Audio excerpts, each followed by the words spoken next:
Alright, here's a hot take. I really think people don't like working on their back recently. I personally just think it's because they cannot see their muscles while they're training. So that's the reason why they actually skip. Here's what actually training your back gives you that no other muscle day does. It gives you the kind of strength that actually where you carry yourself, the way you stand, the way you walk, or the way when you enter a room, right? You feel different. So let's just hop into it. Chapter 1, the king, the deadlift. 7 years of training, and I still think this is one exercise that I respect the most. Why? Not because it's the hardest, because it's the most honest, bro. The bar doesn't care about your excuses. It doesn't care what you ate, how you slept, what kind of day you're having. You either lift it or you don't. Very simple. And I love that about it. Because life is the same way. Your opportunity doesn't care if you're ready. The deadline doesn't care if you're tired. You train yourself to perform anyway. That's what deadlift teaches you. So what you gotta do is, while you're doing the deadlift, try your best to brace your core, drive through the floor, keep the bar closed, and when it gets heavy, that's exactly when you don't quit. The deadlift builds your foundation. And now we build the width. Chapter 2, the builder. T-bar row, close grip. This is where your back actually gets built. The deadlift is basically your foundation. Raw strength, power, and a full body tension, right? But the T-bar row, guess what? This is what puts thickness in your back. The kind of back that looks wide from every angle, especially that fills out your t-shirt. You know, when you put that t-shirt on, you feel good about yourself. So what I would recommend, and this is my personal favorite best, that close grip. Why? Because it pulls your elbows tight to your body, which means your lats and mid back takes all the load. So over here, what you can try is no cheating, no momentum, just pure back work. And here's the thing nobody tells you about rowing. The pull starts before your arms move. You initiate with your back, not your biceps, not your arms. Your back pulls first. Everything else just follows. So next time when you do your T-bar rows, you can try these few tips. Squeeze at the top, hold it for 1 second. Feel your entire back contract. The contraction is what builds the muscle. Believe me, not the weight. The contraction builds the muscle. Since our back is built, now we build the arms that support it. Chapter 3, the equalizer, dumbbell curls for both arms. Now, let me say something real quick. Everyone does the bicep curls, almost nobody does them right. I call this exercise the equalizer because dumbbells force both sides to work equally.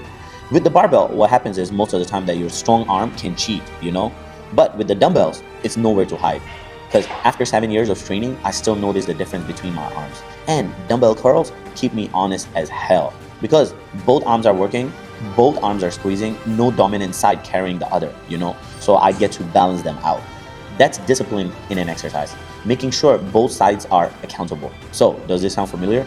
Same, it's in life too. You can't let one area carry everything. You need to balance body, mind, habits, all of it. Next time when you do your dumbbell curls, try your best to do full range, no swinging. Squeeze at the top like you're trying to touch your biceps to your shoulders. Slow on the way down. The descent builds as much as the lift. Both arms together, now one at a time, because isolation is where the details get built. Chapter 4, the focus, single arm dumbbell curls. Same exercise, completely different experience. Because when you train one arm at a time, your entire focus goes into that one limb. You feel every part of your curl, the stretch at the bottom, the peak at the top. Every single rep tells you exactly how that arm is doing.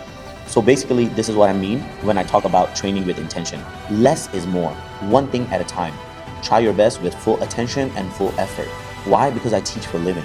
And the students who do one thing at a time with full focus, guaranteeing you, always outperforms the ones who's trying to do 3 things at a time. So what you can do is same principle, same results in the gym, in the classroom, or in life. Next time when you do the single arm curls, you can try this one arm, full attention, then the other. No rushing, no cheating. This is where your details get built, you know? Detail is done, now we finish. Chapter 5, the finisher, hammer curls. In my opinion, the most underrated curl variation. Why? Because everyone does the regular curls, but hammer curls, this is what builds the brachialis, the muscle that sits underneath your biceps, right? When the muscle develops, it pushes the biceps up, makes your arm look bigger from every angle, not just when you flex, even when your arms are relaxed. That's the kind of detail that separates the guy who looks like they train from the guy who looks like they have been training for years. There's a big difference over there. 7 years in, this is the exercise I would tell my younger self to start earlier. These are a few tips while you're trying to do the hammer curls. Try to have natural grip, control it up, control it down, When your arms are already pumped from everything else, this is where your mental strength meet your physical strength. Finish strong, always finish strong. 5 exercises, 1 session, 5 a.m. It's a basic. This is my daily shit, bro. And the most important thing is, here's what I want you to take from this. Number 1, deadlift taught me that life doesn't wait for you to be ready. The rows taught me that the real growth actually happens when you pull with intentions. The curls taught me that both sides of your life needs to be balanced equally. Alright, number 4, single arm workouts taught me that focus always beats multitasking every time. Number 5, hammer curls taught me that the details that nobody sees, that's what separates you from good and the great. So I think every exercise in the gym is a lesson, especially if you're paying attention. I wake up at 4:30 to go to the gym. I pray, I train, so I know that what needs to be done gets done.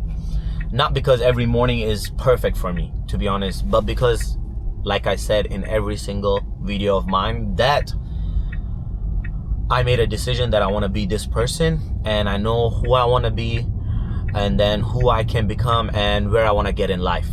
My message is always the same, that builds your body so it reflects your discipline. Don't forget that. And if you really like my video, please like, share, and subscribe.